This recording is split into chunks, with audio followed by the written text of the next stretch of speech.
Immaginate un cane anziano, abituato a un padrone amorevole, che lo perde improvvisamente.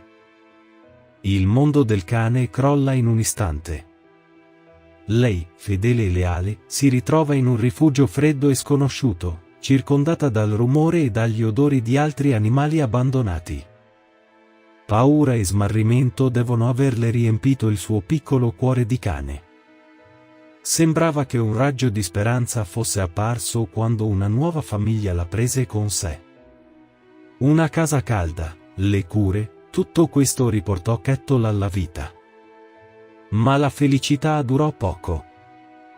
I nuovi proprietari presero un cucciolo e il cane anziano si ritrovò di nuovo indesiderato.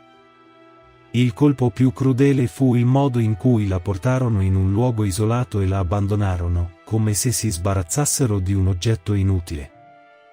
Immaginate la sua confusione mentre l'auto si allontanava sempre di più da casa, dalla speranza di una nuova vita.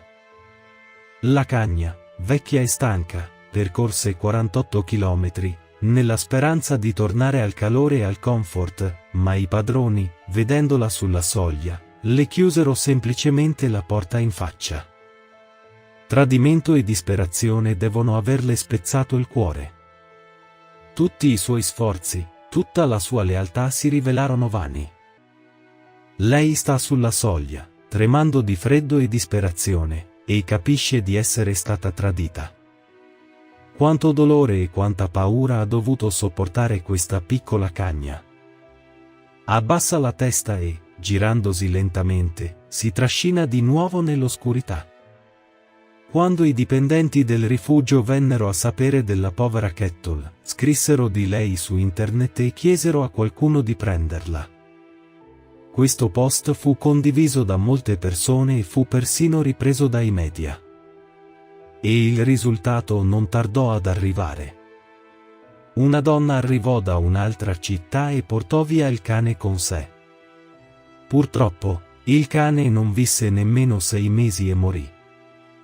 L'unica consolazione è che alla fine si sentì felice.